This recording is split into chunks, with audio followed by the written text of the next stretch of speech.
Om dare du dare du re so ha. Om dare du dare du re so ha. All right, welcome everyone. Good to have a full house here tonight. Yeah. Welcome online. Good to have you as well. Such a joy to have the opportunity to unpack these fundamental teachings that, well, help us live in reality. Uh, and that's the topic this evening. The six perfections that we've been going through. We just read them. Those of you that read them. It's generosity, ethics, patience, choice, effort, concentration, and wisdom. So now we're on the wisdom piece. And last week we started to unpack that with the three types of wisdom that are traditionally taught and how we cultivate wisdom, which is a little bit different than knowledge. So we'll pick that up, but then we're going to get into a different version of that. Might go a little bit in the deep end of the pool. We'll see. I'll bring my floaties. All right. So let's go ahead and get right to the text. No, that's not the text. That's what we just read. Let me try that again.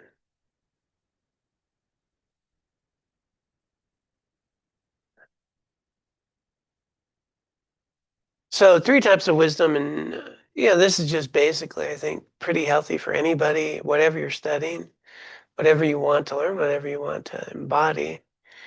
First, we learn by listening, right? We read a text or we go to a lecture. We learn, we take in the information. These days, a lot of videos, YouTube University, yeah. Uh, I just learned how to replace the belts on my little carpet clean machine at home.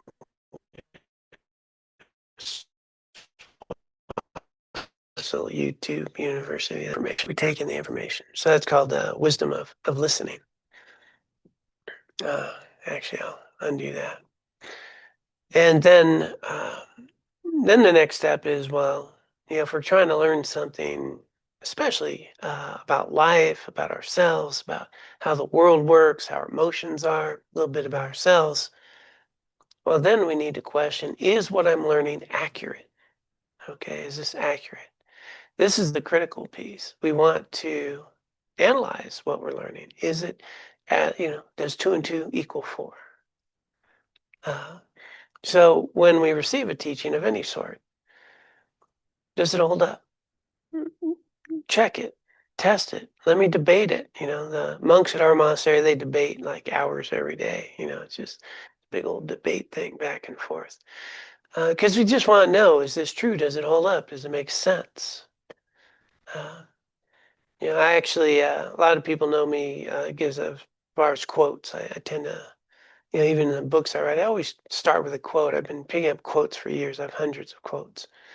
And a lot of them, I've curated them because there's a lot of quotes I think aren't true, but they sound really cool, you know.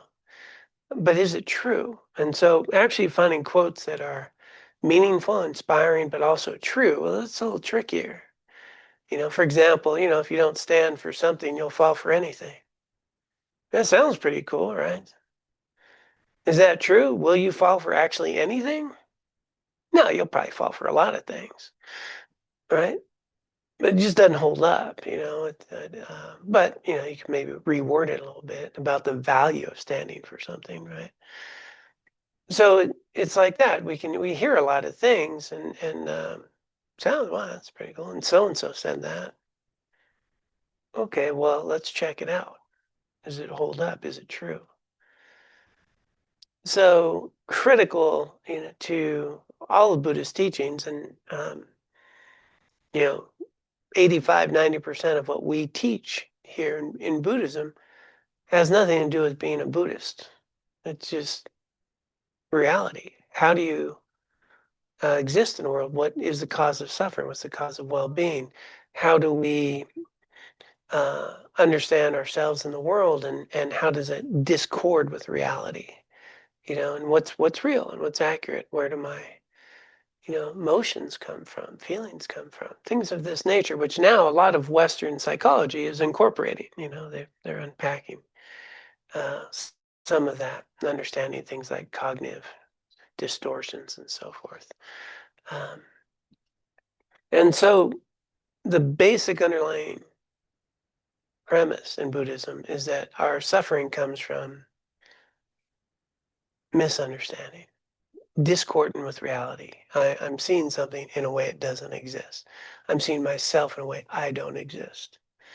And if I can live more accurately, I'm going to suffer less, right? Going to suffer less.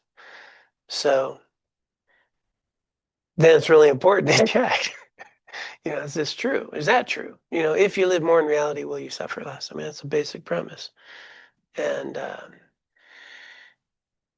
then how do I misunderstand how I'm experiencing myself, or what is the real cause of my suffering or not? So the second wisdom is really checking. It's analyzing. And so you kind of run it through, you attack it. If you have somebody to debate with, you can debate it. But you just kind of check, and maybe with your own experience. And then out of that, you start to, maybe go, this is true. I get a realization, this is true. For example, I'm not my feelings. Okay. I experience feelings. They come and go, but I'm not angry. I'm experiencing anger. Is that true? Like, seems true, but you got to kind of check it out. Does anger come and go? And is it you? And is it your anger? Or is it a temporary emotional experience that comes and goes? And you kind of think about that. And you go, well, maybe that's true. Maybe anger's an emotional experience that gets triggered. And then you go a different thing. Well, they're making me angry. Okay, now we get a little trickier, right? They're the cause of my anger or not. Are they the cause? Are you making me angry? Or is my anger coming from, I think you should be different? you know, uh, I don't like, what you're doing about something. And so is anger here, or is that, the cause there? So we start exploring these things. And you might find that people are triggering anger. They're not the cause of it. They're a condition that's activating your anger because you're pretty sure how the world should be and how everybody should act, right? You got this down, and I know how people should behave. When they don't do that, they get me angry. And it's funny how much we can actually live that way. I mean, I kind of say it out loud and it sounds kind of ridiculous a little bit until I walk out this door and then start acting that way. Like, I kind of know how people should be and the world should be. Until, I look back at my life and think, boy, 10 years ago, I used to think like this. Now I think like this. Why would I be so sure I'm right now when what I used to think is? And then we unpack this and realize that I'm not even who I was 10 years ago. I'm somebody different today. And yet I'll live as though I'm that person that did these things, that have these issues. And I may not even have those issues today because I'm always in a state of becoming, right? So I'm always malleable. Becoming. Could have been angry an hour ago and not angry now. Could have been happy an hour ago, not so happy now. Though there is soup out there. So that might be a condition that gives rise to happiness, as opposed to the cause of happiness. So you get where I'm going here is that a lot of how we interact in the world, we don't question. We just don't question. So and so's annoying. This person made me angry. That person's really funny. Um, you know, and we don't even question. And so this second wisdom is really, well, I need to check because the only way I'm going to know is if I start checking. And so whatever we read, even if His Holiness Dalai Lama says something, I think he's pretty good authority. Uh, but I need to check it. Is that true? Does that hold up? And yeah, maybe. Then the third wisdom is when I get a sense of like realization from checking, then I get to meditate with that realization. I get to really check that out, like how my anger came and went, or how my insecurity came and went, and I get this realization, that had a lot to do with me and not just that person. And then the meditation, it becomes something that settles within. So it becomes something that's embodied, not just a philosophy. We get the teaching, then we test it, we check it out, maybe we try it out for a week.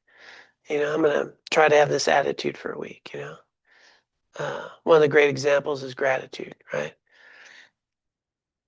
Well, what if you were just grateful all day and just worked on that all day in a week? Will you feel a lot better?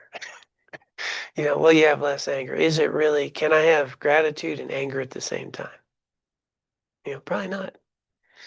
But check it out. What's my life like when I have gratitude? Legitimate gratitude.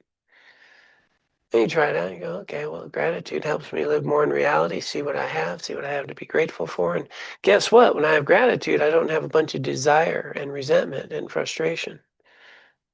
I might actually have some contentment. And if I try that out, I might start realizing something else altogether, which is my attitude has a lot to do with how I experience the world. Instead of the world's just coming at me, I'm actually a participant in how I'm experiencing it based on what I'm bringing to it. Wow, that's kind of empowering. I'm not just a victim of, what's coming at me anymore. I'm experiencing it through a lens of how, what I'm bringing to it. Well, you kind of try that out. Maybe that works. Maybe it doesn't. Maybe you got to check. And then if I do it enough, then it makes sense. And I sit with that. I let it soak in. Just let it soak in. Uh, but, blind faith just will not get us through the hard times. Faith built upon evidence, experience. Well, man, that'll get you through a lot of tough times. I have the opportunity to participate in recovery meetings for a little while now.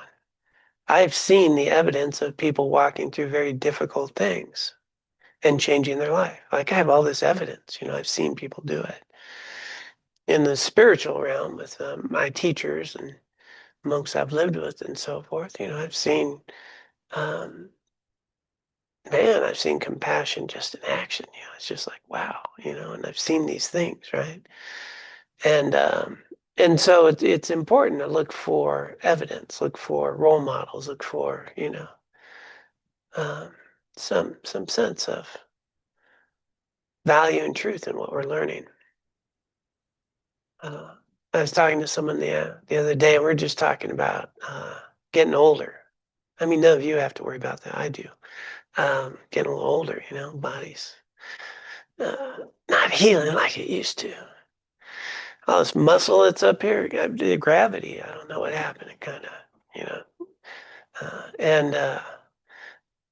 and uh, he's just talking about some of the pain and what we reflect on. And one thing that I remember is there was a monk at the monastery, uh, and he had this really mangled leg, like it was just dangling. It didn't even reach the ground, like the length of his other leg. And he had crutches. We had a big monastery. It's like a little city, and you have to get places going around 100-degree weather.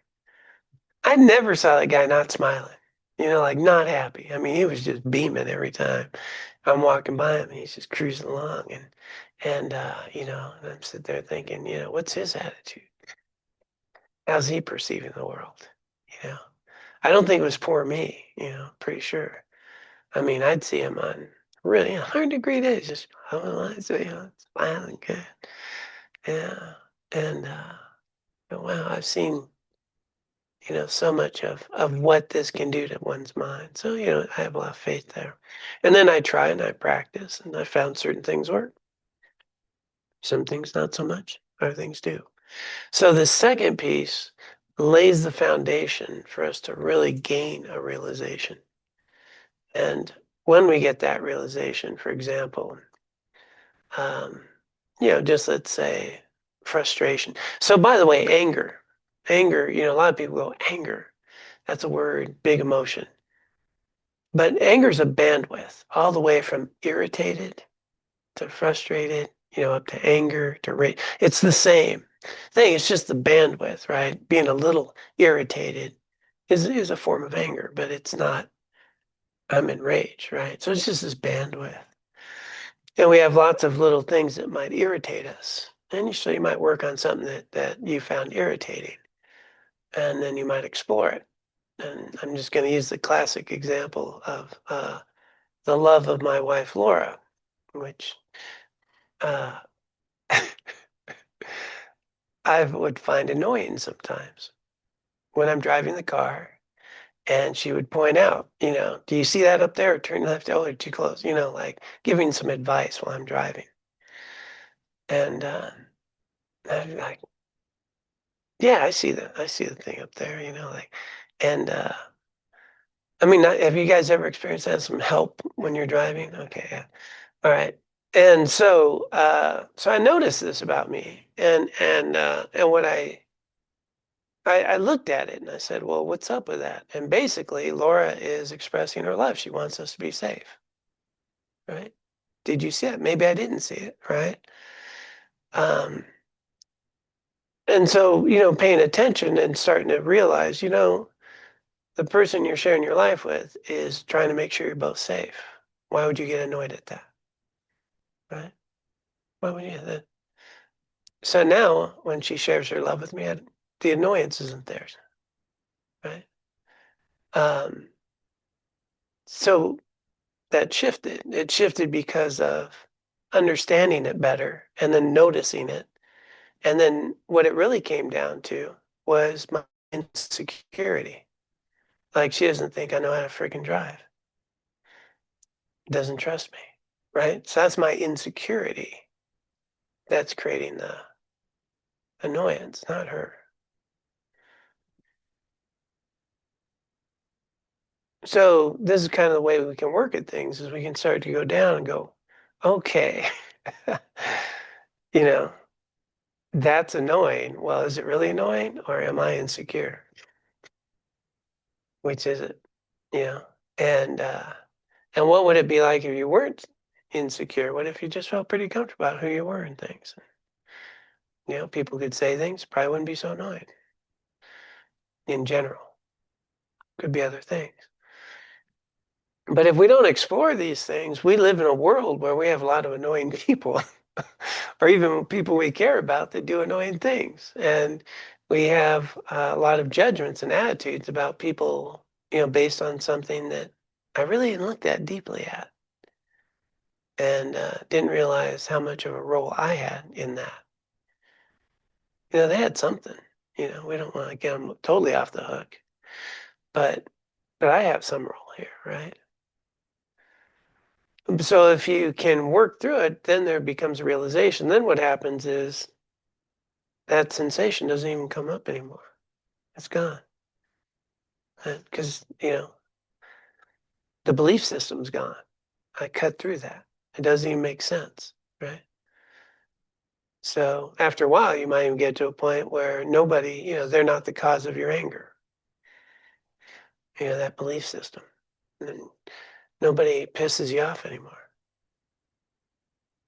except you. Right. Because you really think they should be different. Yeah. So, so this becomes really important that, okay, if I live more in reality and start operating on the real causes of these emotional experiences and way I see the world, how I interact with people, maybe I can start changing the real causes and have a very different experience instead of always pointing out there and attributing qualities and values to them that they don't have. Might be somewhat liberating. But you'd have to test, check it out. See if it works.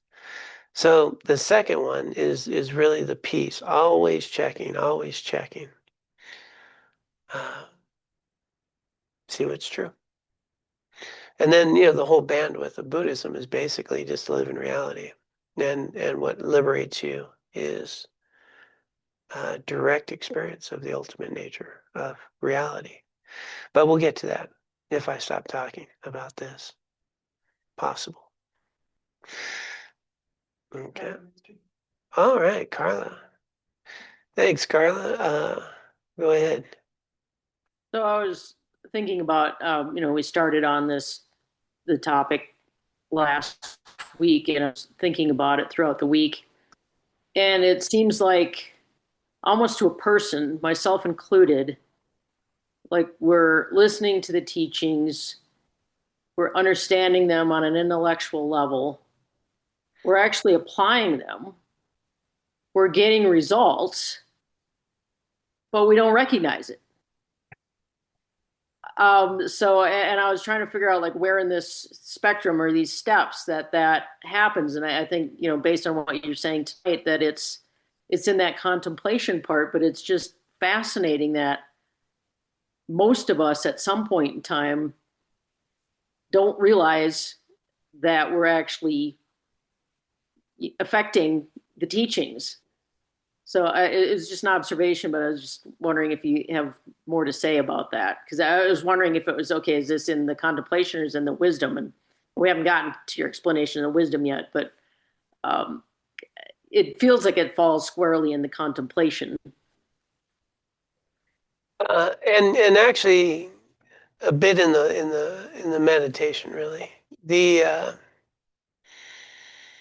What we are not good at as human beings is acknowledging our goodness and our growth and our progress. We are excellent at noticing what I didn't do well. And so, as you pointed out, you're applying it and you're getting results, but you're not recognizing that you're getting the results, right? Until something happens, you kind of look back and go, "Oh yeah, I'm a lot better than I was." Well, yeah, until right? You tell us. Until Sometimes I tell you. usually you're the one that winds up pointing it out, and we just have no idea that we're, how much we've improved, our lives have improved. Yeah. And just for the record, for everyone here who has not heard before, I'm not telling people their lives improved. I'm having them check and look, and I ask them, "Has your life improved?" Not telling anybody their lives improved. But that's that constant reminder, right? That we have this tendency, and it's just baked in to compare who we are today with who we think we should be, instead of who we are today and how far we've come. This is accurate. Who I used to be and how far I've come, what I've worked through, how I've survived every difficult event and emotion in my life, and that I'm showing up trying to be a better person today. Like that's amazing, right? And we don't give ourselves much credit because we don't reflect on that. So we're missing the meditation part, where as we go through the day and we apply it and we get a realization, well, we need to sit with it and go, yeah, look at the growth. Yeah, free will here. I made a good choice. Pat on the back. Maybe a little, dance, I could do it better if you want. But so why is it so difficult for us to give ourselves credit? And it's this Western mindset, really. And so we have some real opportunities to reflect and acknowledge the good that we do and the progress we make. Acknowledge it. It then, hits those neural pathways. We have a reward system. Feel good about the good we do. A lot of people are afraid that they'll get egotistical. And that's not that. If we I'm coming back to Lama Allen's teaching, where the first time he had an audience with the Dalai Lama, like he's with the Dalai Lama, and could add an audience anytime, but he waited a few months because he said, well, if I'm going to have a audience with Dalai Lama, I got to have something to ask him, right? Some a good question, not just hang out with him and shoot the breeze. So he waited till I had a good question, and his question was, he had been in Dharamsala, he's learning Buddhism, he'd been there a while, he's learning Tibetan, and newcomers would ask, advice or questions, and he had a little bit more knowledge, so he was able to help them, and he started to notice he had a little pride coming up. And he was thinking, wow, if I have only this much knowledge and I'm getting prideful, what happens if I actually learn some of this stuff that you guys are, and I become like, my teachers. And he was concerned about that. So he asked his Holiness the Dalai Lama, he said, I'm afraid that if I'm already feeling pride now, that I would become, very prideful and egotistical. And His Holiness's answer was,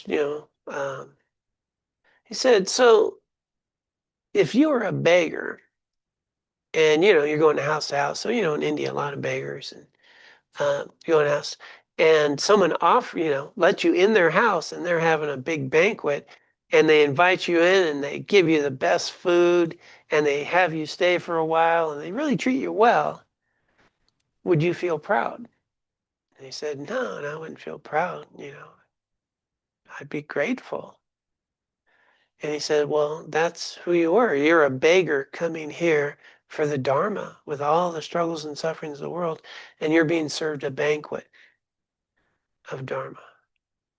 Nothing to be proud about, something to be fortunate and grateful for. And so life is a messy thing. And sometimes we have some really good guidance and some teachings and people have helped us and we get to improve. And that's something to be grateful for, But, just think about how many times somebody thanked you and how easily you said, that's nothing. Or we minimize it. Oh, it wasn't really anything. I didn't do much. And how many times have you just said you're welcome and took the thank you? You might find it's kind of hard sometimes, right? And yet, when somebody does something good for you and you want to thank them, you want them to appreciate that you thank them, right? And yet, I can't take it. So this is something to work with, is that third piece, is as we notice the growth, as we notice the realization, then we get to sit with that. So in the evening, many of you have a purification practice. Some of you in recovery have a 10th step, and we're kind of looking at what we can improve. But it's really important to dedicate what you've done well, to recognize what you've done well, see your growth. And, if we're doing an inventory, we inventory not just the bad fruit, we inventory the good fruit, right? You go to the store, you got to do an inventory, you got to see what you have, and you got to see what spoiled to be thrown out. So every evening, a really good time to note your growth, note your progress, as well as, areas to improve.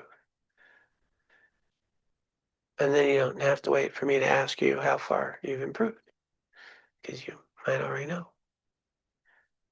Yeah, it just it occurred to me that we do have this, purification practice that's specific to noticing our shortcomings or areas of improvement, but there's no sort of specific formal practice to notice. Well, or either that, or I'm missing it. Notice or recognize where we've improved, and certainly during our check-ins during the day, we can incorporate that. But it still seems to be the tendency to, when we're checking in, to notice our shortcomings rather than notice our improvements. Yeah, and at the end of the day practice, that would be sort of dedicating your merit. So kind of take a little time to think about your merit, and then dedicating that for the benefit of all beings or for your own growth. And so there is an opportunity there to reflect upon your merit, things that you've done well, some virtue you've engaged in. It's not implicit in Tibetan Buddhism, and the reason for that is, again, that the difference between um, a Tibetan mind and a Western mind. A Tibetan mind, imagine, you're growing up in a culture where you're taught that you have pure Buddha nature, and there's nothing wrong with you. And this human stuff we get involved in is just stuff we need to work with. But fundamentally, you're okay. You have Buddha nature and you're pure. Um, so they don't have a lot of anxiety around that. Western culture, what have you done for me lately? Pull yourself up by the bootstrap. We have this sort of Calvinistic, cultural thing that's embedded in our culture about, step up to that, prove yourself, and so there's we have original sin, right? Come into the world, original sin, and this sort of embedded thing that we're not good enough and we need to do things to be okay.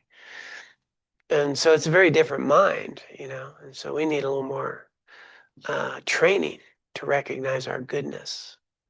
That's already there, Matter of fact, there's a lot of research that says even in infants, the innate goodness that's within us. We just have a bunch of stuff in the way that we got to work with. So that's why it's not so implicit in the thing. But I think in the evening, taking a little time to reflect on your merit and then dedicate it, that can be a part of that practice. Yeah. All right. So let's pop open the text here. So number 2 was continue to think. Number 3, continuing to engage in analytical meditation and sharpening our concentration. We attain wisdom arising from meditation, which focuses single pointed on the decisive understanding that we have developed in the first 2 steps. So we let it sink in. Buddhist scriptures say this third wisdom is the union of calm abiding and special insight. That's vipassana or insight meditation that we get. Initially, it's conceptual, but with further practice, meditation becomes a direct, non-conceptual realization. It just becomes embodied. So that's the main 3 wisdoms, and now they're going to come into wisdom specifically around wisdom, the wisdom of wisdom. So the deep end of the pool, we'll see how we go here. Okay. Lama Rim texts explain another 3 kinds of wisdom in the section on the perfection of wisdom. Wisdom understanding the conventional. Okay, that's the first. Is knowing subjects like philosophy, medicine, arts, technology, languages, grammar, and logic, areas of knowledge that enable a bodhisattva to be adept in interacting with others and society in beneficial ways. So basically, this is what we've been talking about, just kind of understanding how life is, how it works, and might learn about gravity, so you don't drop that heavy thing on your toe. And you start learning the conventional reality that we live in, our human experience, and the laws of nature, things like that. So we start learning that wisdom. But implicit here is also the wisdom that we're already talking about, which is true sources of suffering and true sources of happiness. And recognizing that has a lot to do with us, not just others. And so this allows us, if I can really understand how people suffer, I can interact with them more skillfully. That'll get to the second one here. But I need to know how to navigate the world. I need to understand different people's cultures, opinions, views, like the people I interact with, and know not to do this when you go to Texas, for example. Some guy from Oklahoma said, "Hey, just do that when you go down there." I was pretty sure that would not go well. So it's like what, the Longhorns or something, down, go down. Yeah. Uh, so you want to pick up a few tips along the way. Uh, and so, these types of understanding the conventional is really understanding the world we live in, how people interact, and really help us be able to be helpful to others and understand ourselves better. So this is lifelong journey, right? Lifelong journey. And then there's the wisdom of knowing how to benefit sentient beings. This is skillful at helping others accomplish their temporary aims, fulfilling their needs, wishes, and this in future lives, as well as long-term goals of liberation, enlightenment. So this is really important in terms of, how can we help our friends? How can we help people who are suffering, struggling? What are skillful ways of interaction? For example, like being codependent would be like not very healthy, and I'd learn how to not be so codependent. Looks like I'm being helpful, but it's really not that helpful, right? Um, good parenting. We learn parenting skills and things like that. Uh, so learning how to be helpful, which is trickier business, for example, came up, in a meeting this morning. Uh, this day and age, can you imagine anybody raising a kid right now? Okay, it's an adventure, isn't it? Yeah. Uh, I'm a grandparent, so I'm on easy street now. Uh, but there's a lot to deal with the culture, with it, with smartphones and social media and all the stuff that we have that we didn't have to have. And I was reflecting on, um, raising my daughter when when she did something to be grounded. Um, Back then, it was no TV, right? Not, we didn't have cell phones at that point. And so no TV, you're not going out to play, you're in your room, and I'd give her writing prompts to reflect upon her experience and what she can learn about that. And so she would go in her room, no TV, and she'd journal. But what would happen over 2 days? Her room would be clean. She's in it all day. All of a sudden, her room's clean, and she'd journal and she'd do art and she'd do all these creative things. And after 2 days, she would be like, "Wow, I should do this more often. This is wonderful." And she always got a lot of benefit out of it. But she wouldn't do it on her own unless you're forced, right? You have to be grounded to do all the things that are meaningful in life, because otherwise you're distracted with all the other stuff. And so skills like that in parenting is, that's a thing I learned about parenting. I actually learned that from working with adolescents in treatment, because we used to give them writing assignments. And so anyway, applied that to my kid. Turns out she became a social worker, go figure. So, how can we really develop healthy interactions with each other? With people who have different opinions than you, people who have different political beliefs, people, different religions, different philosophy. How do we interact with others? How do we be skillful? And so that's an important part of this life journey and wisdom. And then we get to the third one, which is the deep end of the pool. Pop it up. I think I'll pop it up. There it is.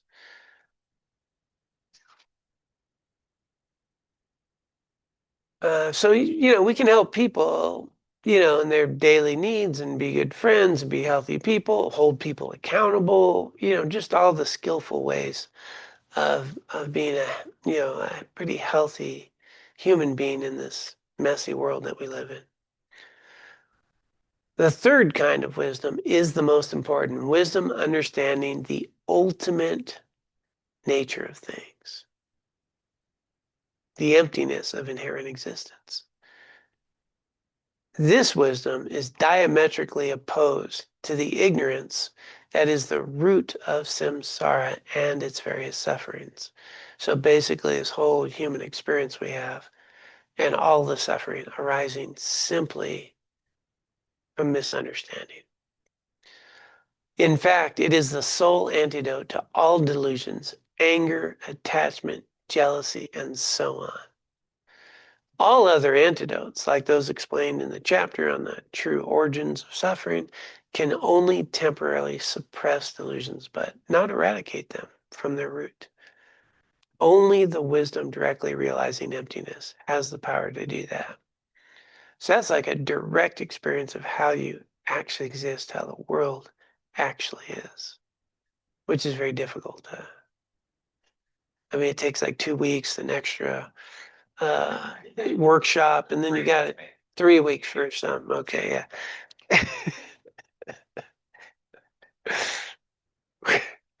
It is, wow. So, yeah, it's the journey. Emptiness, also known as selflessness, is one of the most difficult and complex subjects among all Buddhist teachings. It is often misunderstood. Some people think it means nothingness, that things do not exist at all, but this is not correct. Buddhism does not deny the conventional existence of sentient beings, samsara and nirvana, tables and chairs, trees, mountains, soup, and so on. Okay. These things do exist, but the way they exist is opposite to the way we normally think and perceive. Our mind is habituated from beginningless time to see things as if they existed from their own side objectively without depending on anything else. That is the meaning of inherent existence. Our mind ignorantly projects this mode of existence onto phenomena when they are in fact empty of such existence. So that's a key here. Is inherent existence. So inherent means something that exists independently from its own side, period. Okay, so this phone, independent, right, from its own side. But as you look at any phone or computer that acts like a phone, or however we label it, smartphone, well, right, it's not independent. It had to be put together. It had to be created from parts. It had to be created from apparently rare earth minerals. Didn't know anything about that till we started doing tariffs. Now I know about rare earth minerals. And and all the things that came together to create a phone, you start unpacking that, and you're going to find there's nothing independent about that. It's dependent on its parts. It's dependent upon these rare things, dependent on glass and metal and, all the technology. It's dependent upon the people that figured out how to make one of these, the technology and the science around that. And, all the innovation that took place that went all the way from get smart shoe phone to where we could actually get. I bet half this room has no idea what Get Smart Shoe Phone is all about. There was an old TV series when I was a kid, and back then he was a CIA kind of guy, and he had this cool phone in his shoe. He had to take his shoe off and then take the heel off, and then he could dial and then he could talk on his shoe phone. There's a lot of technology between that and where we are today. Okay. So think about the idea of, even electricity, and then we start thinking about radio waves, and we start thinking about transmissions and everything that had to come together just for us to even think about something like a computer, and back in the day with the DOS commands and all that, to eventually, I have a computer in my hand that we call a phone, with this little thing that holds an incredible amount of access to data that I can get from the space. Wow. And what's interesting is the image I'm looking on here. I mean, that's just a bunch of data and radio that comes into a thing that pops up, and then I see it and I see an image, but it's not really here. It's It's kind of weird when you start getting down to physics and all that. Weird, huh? But it's not how it appears. It appears like I have a phone and I got a picture on my phone. And, when you send an email, those words don't go anywhere. It's a bunch of data and things like that. It goes all the way to outer space, comes down to your phone. Takes a whole 3 seconds sometimes, the whole thing. I mean, just imagine that. That it was unimaginable not long ago. And this is how it is. But the point being made here is that we don't see all of that. We only see a phone and we think it's independent. We see the world as it is, independent, separate, unchanging. This is a phone. Mount Sopris, big mountain. Looks pretty solid. Is it independent? You start going, everything about Mount Sopris is changing all the time. The plants and the soils and things going on there, trees are going, everything's going. It's elevation. Is it going up or down elevation? I think it's getting a little higher. I thought it got like a few inches higher. But anyway, so it's growing, it's moving, but it doesn't look like it's pretty solid, right? And so we're going to need more than the few minutes we have to start unpacking this. But the understanding is that the world that's being dished up to us that we just see, we just kind of take it as that subjective world out there. And I don't realize that it's a subjective experience that I'm having. And as I change, what I see changes, right? And you guys have heard that, those who've been around a while, that, all of you are seeing a different John. And everybody's looking at you, different people experience you differently. But everybody thinks they're seeing an independent person. And there's a reason, this becomes very valuable when, I think of someone as annoying, that they are annoying, instead of recognizing I'm annoyed and I don't see anything that they're doing that's not annoying, right? And I attribute all this to them, but they're empty of that annoyingness. It's not inherent with them. Not everybody's annoyed by them. Hopefully. They gotta sleep sometime, right? It's important. Yeah. Of course, they'll probably snore and then annoy you. But so everything that we experience is subjective, not objective. And it's not independent, it's all interdependent. And this becomes very valuable because now I start seeing the world more accurately. I start understanding how I label things. And then that becomes how I see things and people and me and my experience. But when I look at the labels I'm putting on, they don't hold up very well. Yeah. Example, do you guys think I'm a nice guy? See, somebody in here knows me, right? But there's times I'm not a nice guy, right? So sometimes I'm nice, sometimes not so nice. Am I patient? Sometimes. Sometimes I'm impatient. Uh, am I selfish sometimes? Am I generous sometimes? But I'm not, sticking those labels, they're not going to last very long. They're just not. And it's very important to notice because we have a lot of labels about ourselves that don't work anymore. Just don't work anymore. I used to be like that. That's not who I am now. And then we attribute qualities to ourselves, like being a self-centered person, except for all the times you're not. And we don't pay attention to those. But I pay attention when I'm kind of self-centered, except when I'm not, which is probably more often than we give ourselves credit for. And so these labels we attribute as though that's who we are, that's how they are, that's how this is. I don't even want to get into the whole Android versus Apple phone, man. I'm just glad I have an Android and I'm grateful. So and then we get all these preferences, and then these preferences are very arbitrary as well, things that we once really worked really hard for and were very excited that we got a year later, like, man, I want that. This is what I'm interested in, and, it just becomes very arbitrary. And, if you've just been out in the woods for a couple of days, you're dying of thirst, like water's pretty exciting. You go over to somebody's house, what, all you got's water? You know, everything's very relational, relative, and, uh, interdependent.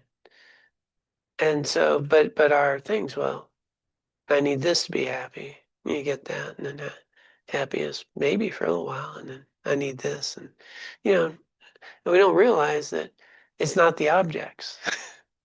It's how I'm relating to them.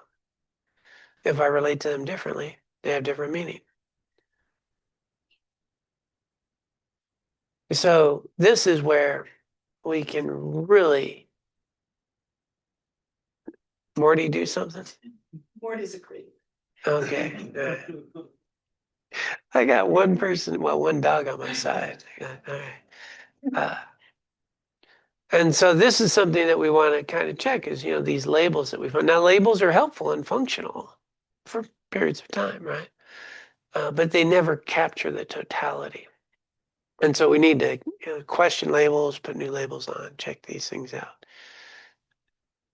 But what we get to learn over time in this wisdom is starting to question my assumptions about people, places, things, about the cause of my emotions and feelings. And I think fundamentally for all of this, challenge our self-critical mind. Because I think that's the biggest detriment. We don't see our goodness. We don't see our value. We don't see how we have survived every single thing that's ever been thrown. That's 100% success rate. Like, that's pretty good. Yeah, 100%, nailing it. And yet, not good enough. 100% is pretty good. Not good enough.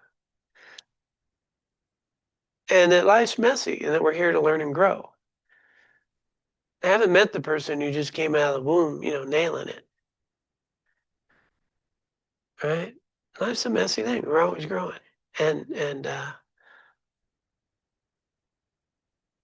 Scott Peck, F. Scott Peck, Road Less Traveled, this just really points out this idea, that we don't think we should suffer, screw things up. But once we accept that suffering's normal, then we don't suffer so much. So much of suffering is, I don't think I should be suffering. And so much of my self-criticism is, thinking I should be different than I am. And how much peace there is in just recognizing, oh, life's messy and I get to learn a lot of stuff. And along that way, I get to learn a lot of things that don't work. I'm successful, as Thomas Edison, said. He successfully discovered 10,000 ways not to create a light bulb. He didn't fail. And I often say I've successfully learned about 1,000,000 ways to not be happy. I nailed it, which helped me learn how to be happy. Right? So it's just this journey of learning. And if we can settle into that, just recognize that we have these qualities like any other human being, and opportunities to develop and grow, and be each day a little bit more the person we want to be, and we feel good about it. It's a journey. It's not an event. Then I think there's real progress because that's something we can sit, lean into. I'm here to learn and grow and be of benefit to others. And with that, I'm more open to learning and growing, recognizing that my feelings of insecurity are feelings of insecurity. They're not who I am. And they're temporary. Sometimes I feel confident, sometimes insecure. They come and they go, but they're not who I am. They've never lasted. And I am able to continuously learn each day new opportunities because I'm always becoming and I'm not who I was yesterday. So I'm not a prisoner of those habits if I start paying attention to the opportunity of becoming. What's happened to me has already happened. What I do now is who I become. It's kind of empowering, I think. So we'll probably leave it there. Unless anybody online had a comment, question. Nobody in the room, just anybody online. That's